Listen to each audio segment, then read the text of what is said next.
오늘 말씀의 제목은요, 예레미야의 기도와 여호와의 말씀이라는 제목입니다. 오늘 본문은 크게 두 단락으로 되어 있습니다. 16절에서 25절까지는 선지자 예레미야의 기도, 그리고 26절에서부터 35절까지는 이 기도에 대한 하나님의 말씀의 응답입니다. 이렇게 두 단락으로 예레미야의 기도와 여호와의 말씀이라는 제목으로 하나님의 말씀 나누도록 하겠습니다. 예레미야 32장은 유다 시드기야 왕의 열째 해, 즉 11째에 11년에 이 바벨론 느부갓네살 왕에 의해서 멸망을 받습니다. 그러니까 멸망받기 1년 전쯤 이야기입니다. 그때 이제 바벨론의 군대는, 느부갓네살 왕은 예루살렘을 겹겹이 에워싸고 이제 멸망을 시키려고 하죠. 약 3년여 이상 이 싸움이 계속됩니다. 3년 동안 어떤 방법을 쓰냐 하면은 굶겨 죽이는 작전이에요. 들어가지도 못하고 나가지도 못하게 하고. 그러면 뭐 성에 물이라든지 식량이라든지 뭐 이런 것들이, 그래서 이제 예레미야서를 이제 여러분 보시면은 사람이 사람을 잡아먹는 그런 일들도 벌어지게 되고요.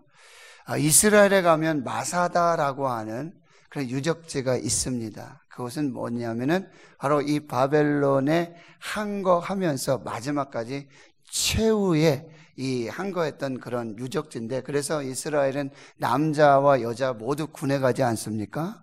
그래서 이 애국 교육을 훈련시키는 그런 장소로도 아주 유명해요. 이렇게 고지대인데요. 최후로 이제 거기에 이 이스라엘의 마지막 이 결사대라고 그럴까요? 거기에 이렇게 모여지게 되고, 그것은 사실 이제 헤롯이, 즉 그 후에는 헤롯이 아주 요새화시켰던 그런 곳인데, 고지대가 되기 때문에 로마의 바벨론 그 침략 그때는 아니지만 이제 이스라엘도 로마에 의해서 완전히 멸망받고 심판받는 그런 시기가 있지 않습니까? 예수님 돌아가시고 70년, 기원 후 70년, 그때는 이제 로마에 의해서 침략을 받게 되는 그런 일들이 벌어지는데, 로마 이 12군단 와가지고 그 요새 높이만큼 토성을 쌓습니다. 그래서 그 흔적이 아직도 있어요. 그래서 이제 토성을 쌓고 이제 건너가서 이제 우리가 전부 다 멸절시키고 우리가 이길 수 있다, 승리할 수 있다. 그런데 들어가 보니까 다 죽었어요.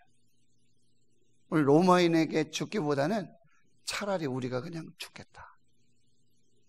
그런 아주 그 항쟁의 그런 장소가 이 마사다. 물론 시대는 다르죠. 바벨론하고 이제 로마 시대는 다른 시대이긴 하지만, 이 바벨론이 침략할 때도 그런 많은 일들이 이 이스라엘 가운데, 유다 가운데 있게 되었다는 거예요.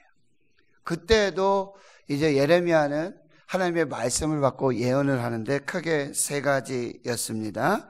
반드시 이제 바벨론에 의해서, 내가 바벨론의 손에 너희들 넘길 것이고, 그리고 유다 왕 시드기야는 포로로 잡혀가고, 실제 두 눈이 뽑혀서 포로로 잡혀갑니다. 그리고 그곳에 포로로 있다가 나중에 다시 돌아오는 그런 일들이 나타나고, 너희들이 싸울지라도, 너희들이 싸운다 할지라도 이 싸움은 이길 싸움이 아니다. 그냥 포기해라. 그냥 포로로 잡혀가는 게 낫다. 이게 하나님의 뜻이고 하나님의 말씀입니다. 그런 상황 속에서 이 예레미야의 사촌이죠, 숙부 삼촌의 아들 하나멜이 와가지고는 자기 고향의 집에 땅을 사라는 거예요. 밭을 사라는 거예요. 그 기업 물을 권리. 그러니까 당시는 굉장히 어려운 상황이죠. 경제적으로도 물질적으로도 뭐 어렵고 힘든 상황이야. 그러니까 자기 조상 쪽부터 내려오는 밭을 팔 수밖에 없게 되는 상황이에요. 레위기 25장에 보면은 그렇게 밭을 사고 할 때는 뭐요? 친족끼리. 그래서 그 기업이 계속적으로 그 지파의 그런 땅이 될 수 있도록 그런 조치들을 이 모세를 통해서 주셨단 말이죠. 그러니까 이 사촌이 와가지고는 이 땅을 네가 사라. 기업 무릎 권리가 너한테 있다. 이때 예레미야 옥에 갇혀 있는데요. 돈이 어디 있겠습니까? 근데 은 17세겔. 세겔은 무게를 달다라는 뜻이 있어요. 금과 은의 무게를 달아요. 금과 은을 한쪽에 저울에, 그 다음에 이렇게 무게를 달아서 이 값을 매기는 그런 거래의 용어인데요. 이 한 세겔은 약 11.4kg. 여러분, 은도 11.4kg. 그리고 금으로 11.4kg면 더 비싸겠죠. 그래서 여기 은 17세겔은 이 성인 노동자의 1년 6개월치 노동 임금이었다라고, 적지 않은 돈이었어요. 그 세겔을 달 때도 이런 기본적인 세겔, 그 다음에 무거운 세겔이라고 또 따로 있었어요. 그건 값을 더 쳐주는 거죠. 그리고 또 하나는 성전의 세겔이 있었어요. 성전에 하나님께 예물을 드리고 할 때는 역시 무게를 달아서 그 예물을 이렇게 드리는데, 그 성전 세겔도 역시 무거운 세겔만큼이나 좀 더 값을 매겨주는 그런 거래 용어인데요.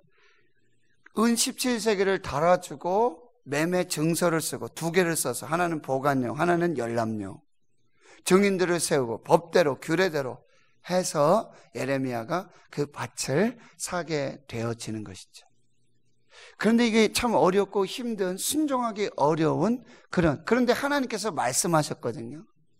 그리고 하나님의 말씀인 줄을 깨달아 알았기 때문에 그 말씀에 순종했어요. 어려운 상황이지만. 근데 이거는 매우 놀라운 하나님의 영적인 메시지가 있었다는 거예요. 그것이 무엇입니까? 이제 포로로 잡혀갔다가 다시 회복되어 돌아오면 그때에는 너희들이 서로 이렇게 밭을 매매하면서 그런 자유와 그런 권리, 이런 모든 은혜가 다 회복될 것이라고 하는 그런 예언의 표징으로 예레미야에게 하나님 말씀으로 명령하신 그 일이었다는 거예요. 순종하기 어려워요. 힘든 일이에요. 그렇지만 그 어려운 중에 자기도 힘들지만 뭐요? 자기 친족, 가족들을 돌보고, 그것이 하나님의 마음이죠. 하나님의 사랑인 것을 그가 몸소 행함으로 그 놀라운 하나님의 예언의 표징을 지금 행하고 있었다라고 하는 것입니다. 그래서 16절에 보면 내가 이 매매 증서를 네리야의 아들 바룩에게 넘겨준 뒤에, 이렇게 참 어렵습니다. 순종하기 어렵습니다. 믿음으로 행하기 어려운 상황입니다. 나도 죽겠습니다. 그런데 하나님의 사랑으로, 또 하나님 주신 말씀이기에 환경과 어떤 형편과 그런 모든 상황들을 초월해서 믿음으로, 말씀으로 그 모든 거래를 법적으로 규례대로 모든 증인들 앞에서 증서를 쓰고 해서 일을 다 마무리한 후에, 순종한 후에, 여기 바룩은 누구냐면은 이 예레미야의 예언의 말씀을 기록했던 서기관, 그 이름의 뜻이 축복받은 자예요. 예레미야도 참 하나님의 사명을 끝까지 잘 감당하지만 이 바룩도, 그렇죠? 그 예언의 말씀을 생명을 담보로 해서 기록해서 뭐요? 읽기도 하고 예레미야를 대신해서 선포하기도 하고 그것을 보관했던, 그 사명을 감당했던 바룩. 그래서 그 이름의 뜻이 축복받은 자.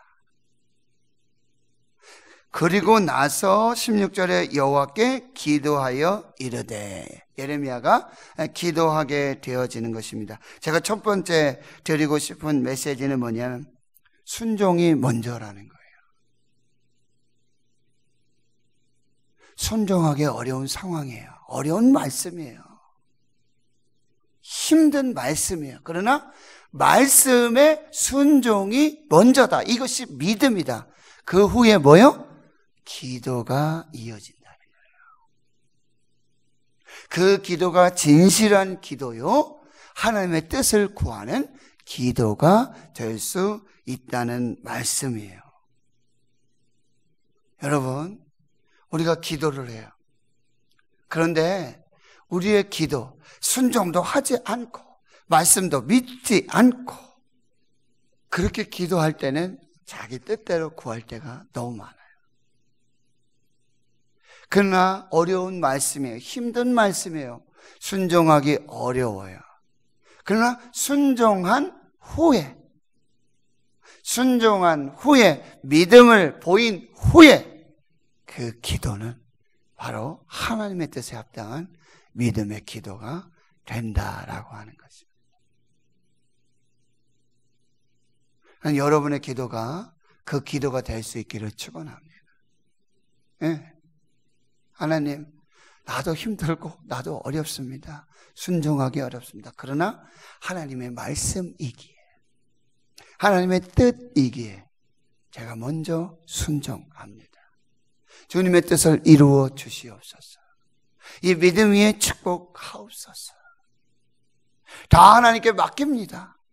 하나님의 역사, 하나님의 주권을 인정합니다 라고 기도하게 되어지는 것이죠. 근데 17절에 그의 기도의 첫 마디가 슬프도소이다. 참 얼마나 슬픈 일입니까? 하나님의 말씀이기에, 예언이기에 가감없이 유다와 이스라엘에게, 예루살렘의 그 백성들에게 선포하는 말씀이지만 자기 입으로 자기 나라, 자기 조국, 자기 백성들의 심판과 멸망을 선포하고 예언해야 하는 이 예레미야의 마음이 어떨까요? 이게 하나님의 마음이에요. 말씀드렸어요. 하나님의 마음은 심판과 멸망의 끝이 아니라고요. 다시 저들을 정결하게 하고 거룩하게 하고 다시 세워서 회복시키시고 구원하시고 복을 주시기 위한 과정이라는 것입니다. 근데 그 과정이 심판과 멸망이에요. 힘들어요. 어려워요. 견디기 어렵습니다. 그러니 이 슬픔을 하나님께 말씀드리고 있어요. 그런데 예레미야는 꼭 주 여호와, 주 하나님, 주께서 그런 심판의 말씀을 주시고 멸망의 예언을 주시는 그 하나님, 그분이 나의 하나님이십니다. 나의 주권자이십니다. 이 말씀의 주인도 하나님이시고 이 나라, 이 민족의 주권도 하나님께 있습니다. 하나님이 주인이십니다. 하나님의 주권을 인정합니다 라고 하나님을 부르고 있다라고 하는 거예요. 어렵잖아요. 때로는 질병을 주시기도 하고, 때로는 경제적 어려움을 주시기도 하고, 때로는 어떤 풍랑과 폭풍, 인생의 고난, 그거를 주시는 그 하나님을 주님이라고 부르기가 어려워요. 주여, 어려워요. 그런데 예레미야는 그 하나님을 주 여호와, 주 하나님, 그렇게 부르고 있다라고 하는 것입니다.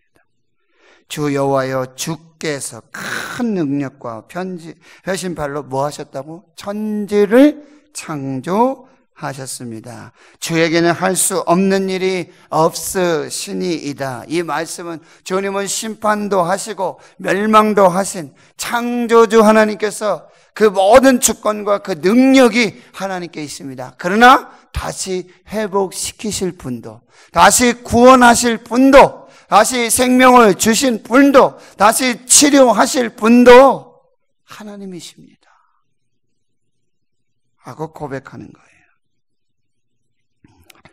18절, 주의 은혜를 천만인에게 베푸시고 아버지의 죄악을 그 후손의 품에 갚으시며 크고 능력 있으신 하나님이시요 이름은 만군의 여호와시니이다. 주는 책력에 크시며 하시는 일이 능하시며 인류의 모든 길을 주목하시며, 지금 이스라엘뿐만 아니라 유대뿐만 아니라 이 아수르 바벨론 인류의 모든 역사를 주관하시는 분이 하나님이십니다. 이렇게 고백하시는 거예요.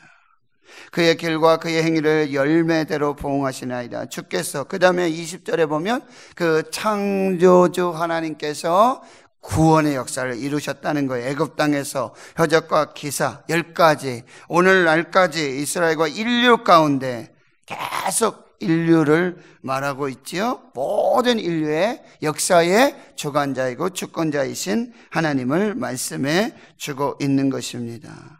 21절, 주께서 표적과 기사 강한 손과 펴신 팔과 큰 두려움으로 주의 백성 이스라엘 애굽 땅에서 인도하여 내셨고 구원하셨고, 22절, 그들에게 젖과 꿀이 흐르는 땅, 우리 조상들에게 그 약속의 땅, 은혜의 땅을 예비해 주셨습니다. 그러나 23절이죠. 주의 목소리 순종하지 않고 주의 율법 행하지 않고 주께서 행하라고 명령하신 일은 행하지 아니하여.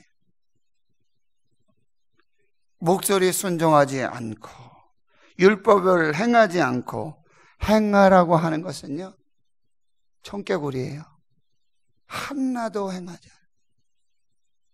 그러니까 어떻게 하신다고요? 이 모든 재앙을, 그렇게 창조하시고 구원하신 그 하나님께서 이 모든 재앙도 그의 택하신 그의 백성들에게 내리셨다라고 말씀하세요. 24절, 보옵소서. 그 재앙이 어떠한지 하나님 보십시오. 이 성을 빼앗으려고 만든 참호가 이 성에 이르렀고, 지금 바벨론의 군대가요 겹겹이 지금 예루살렘 성을 포위하고 있는 것입니다. 그리고 이 성에 하나님께서 뭐요? 칼과 기근과 전염병을 내리시고 갈대아인 손에 넘긴 바 되셨는데, 그 다음 말씀이 중요합니다. 주의 말씀대로 되었습니다. 주님 말씀대로 되었습니다. 주께서 저의 입을 통해서 말씀하신 그 말씀대로 되었습니다. 풀은 마르고 꽃은 시드나 여호와의 말씀은 영영이 변하지 아니할 것입니다. 하나님의 말씀은 반드시 이루어집니다. 구약의 선지자로부터 오는 그 메시아 예언이 반드시 이루어졌고요. 이제 예수님 뭐예요? 구름 타고 다시 오십니다. 반드시 이루실 것입니다. 그런데 25절에 예레미야의 기도 끝에 이 고백이 있어요. 주 여호와여, 주께서 내게 은으로 밭을 사며 증인을 세우라고 하셨습니다. 제가 순종했습니다. 말씀이기에 제가 순종했습니다. 환경 보지 않고 형편 따라 살지 않고 제가 믿음 따라 말씀에 순종해 그 일을 행했습니다. 그런데 이 성은 갈대아인의 손에 넘긴 바 되었습니다. 어떤 신앙의 갈등이 있죠. 말씀이기에 순종했어요. 믿음으로 순종했어요. 그렇지만 하나님, 결국 갈대아인의 손에 이 성이 이렇게 넘긴 바 되었지 않았습니까? 이렇게 고백하고 있는. 그때 26절에 여호와의 말씀이 예레미야에게 임합니다. 그리고 자신이 누구이신지 선포하시죠. 나는 여호와다. 나는 스스로 있는 자다. 나는 창조자요, 나는 구원자요, 나는 회복자요, 나는 생명의 주관자가 된다. 이렇게 말씀하시죠. 육체의 하나님이라 내가 할 수 없는 일이 있겠느냐. 창세기 18장 14절. 주의 사자 천사가 와서 아브라함에게, 사라에게 명년에, 내년에 기약이 이르면 아들을 낳을 것이다. 웃습니다. 장막 뒤에서 웃습니다. 저는 나이가 100살이고요. 제 아내는 경수가 끊어졌어요. 90이에요. 사람의 방법으로 할 수가 없는 일입니다. 하나님께서 어찌 주의 종에 참 웃음을 주십니까? 그런데 말씀하시죠. 여호와께 능하지 못할 일이 있겠느냐. 여러분 이 말씀을 하나님의 말씀으로 받으시길 축원합니다. 여호와께 능하지 못할 일이 있겠느냐. 내게 할 수 없는 일이 있겠느냐. 예수님 변화선에서 내려오셔서 말씀하시죠. 할 수 있거든이 무슨 말이냐. 믿는 자에게는 능치 못할 일이 없느니라. 할렐루야. 오늘 믿음으로 기도하시길 축원합니다. 할 수 있거든이 무슨 말이냐. 믿는 자에게는 능치 못할 일이 없느니라. 그런데 그 능력의 하나님, 전지전능하신 하나님이 무슨 일을 하신다고요? 그렇게 창조하시고 구원하신 그 하나님이 무슨 일을 하신다고요? 이제는 심판도 하신다는 거예요.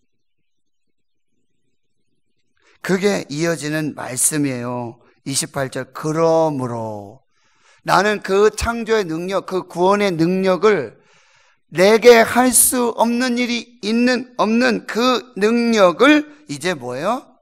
바벨론의 손을 들어서 이 성을 심판하고 이 성을 멸망시키는 그 능력으로 사용하시겠다는 게 참 기가 막힌 말씀이죠.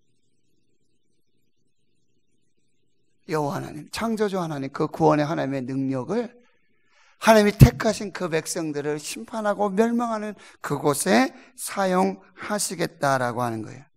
그러나 이것도 역시 하나님의 주권이라고 한다는 거예요. 그리고 29절에 보면 불을 놓는데요, 꼭 하나님께서 이 우상에게 절하고 그런 사람들을 하나님께서 다 멸망시키신다라고 말씀하고 있어요. 그것이 이제 31절, 32절까지 계속되고요. 다시 33절에 그 이유를 이렇게 말씀하세요. 그들이 등을 내게로 돌리고, 등을 내게로 돌리고. 이게 뭐예요? 배신이에요. 배반입니다. 은혜를 원수로 갚는 것입니다. 은혜를 배반하고 배은 망덕하였다. 얼굴을 내게로 향하지 아니하며 내가 그들을 가르치되 끊임없이 가르쳤는데도 그들이 교훈을 듣지 아니하고 받지 아니하고 내 이름으로 일컫는 집, 만민이 기도하는 집, 그 성전에 가증한 우상 세우고, 그리고요 35절에 보면 자기 아들들, 딸들을 뭐요? 몰렉에게, 이거는 이제 암몬과 모압 족속의 이 조상신인데요. 뭐요? 자기 자녀를 불 가운데로 통과하게 하고 인신 제사를 드리는 그 우상을 섬기는 거예요. 결국 하나님이 심판하시고 멸망하시겠다 말씀하고 계십니다. 이런 말씀의 결론입니다. 순종하기 어렵고 행하기 어려운 하나님의 말씀, 믿음으로 행하십시오. 믿음으로 순종하십시오. 형편 따라 살지 마시고, 급한 대로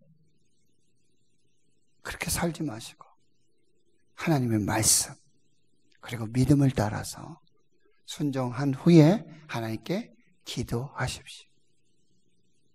하나님 창조주 하나님, 구원의 하나님, 그 역사를 이루실 것이고, 그리고 하나님은요 말씀대로, 주의 말씀대로 이루어 주십니다. 그리고 하나님의 이 말씀의 응답을 잘 분별하세요. 원인이 있어요. 이유가 있습니다. 주의 백성들은 말씀 목소리 듣지 않았어요. 순종하지 않고 행하지 않고, 행하라는 거 다 등 돌리고 얼굴 돌리고 은혜를 배반하고, 거기에 하나님의 그 창조의 능력, 구원의 능력을 하나님께서 심판 가운데 사용하시는 그런 역사도 나타나게 되는 거예요. 그러나 또 기억하십시오. 결국 심판과 멸망 중에 하나님 다시 회복시키시고 구원하시는 그 생명의 역사가 있을 것이라고 하는 것. 그것을 끝까지 신뢰하며 믿음으로 나아가시는 우리 모두가 될 수 있기를 주의 이름으로 축원합니다.